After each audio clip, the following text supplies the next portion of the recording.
It's that time of year again. It's December. You might be here because you realized, oh, I'd really like to play some sort of Christmas music, and it's December and I haven't started anything. Today I'm walking you through Carol of the Bells, and this is a beautiful song. It's a classic. It's really timeless. And it has the upside of, I'm going to show you a few ways that you can get started with this song. Whether you read sheet music or not, you should still be able to master this by Christmas Eve. Unless you know it's the 22nd or 23rd of Christmas. And even then, if you're really dedicated, I think you can have this song up and running with a few dedicated practice sessions. So let's get right to it. So the main thing that makes this song really straightforward to learn, even if you're in a time crunch and it's sort of this situation of, oh, I wish I'd learned something sooner. The nice thing is 80% of the song is this pattern.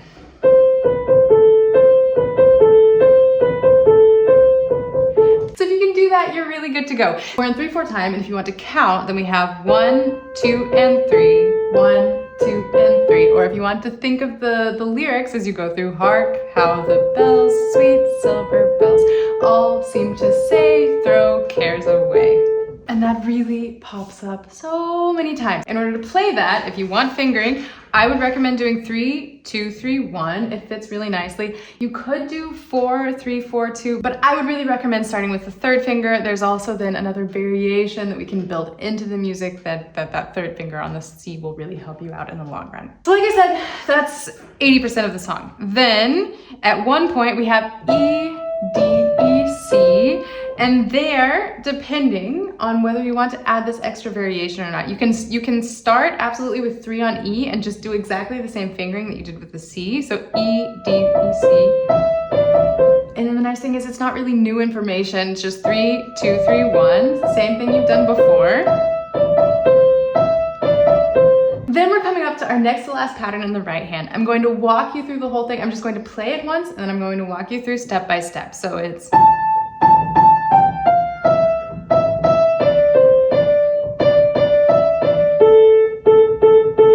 What I would recommend is starting with the 5th finger. Then you play 5, 5, 5, 4, 3, 2. And then after the 2nd finger, you switch over to the 3rd finger on E. 3, 3, 2, 1, 2. And then here you don't actually have to move. You can just play 2, 2, 3, 2, and then you slide over with the thumb to A. 1, 1, 1, 1. So I'm going to show you that all together one more time. I'm not going to talk, I'm just going to show you the pattern one more time.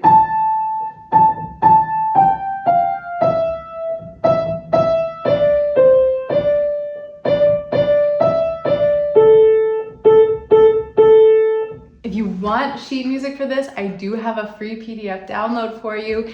It has a few different versions of the song so that you can go from simplest and to more advanced. You can either start with the simplest and bit by bit move through the others, or maybe this year you want to do the simplest, next year you want to do version 2, and the year after that you want to make it even more complex and add your own variations to it.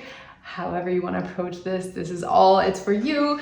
There's a link in the description. Be sure to check that out if you're interested. And then we have our last little chunk, which is really just a scale. Not really a standard scale. There is sort of a twist on it, but if you're comfortable with playing scales and you've been practicing your scales, which I hope you've been practicing your scales, this shouldn't feel too foreign to you. So it's our standard scale fingering. It's this 1, 2, 3, 1, 2, 3, 4, 5, and then we step back down. So then rhythmically, it's 1 and 2 and 3 and 1 and 2 and 3 and just do that a few times. So we go from E to E, all white keys except for F sharp, G sharp right at the beginning. And that repeats.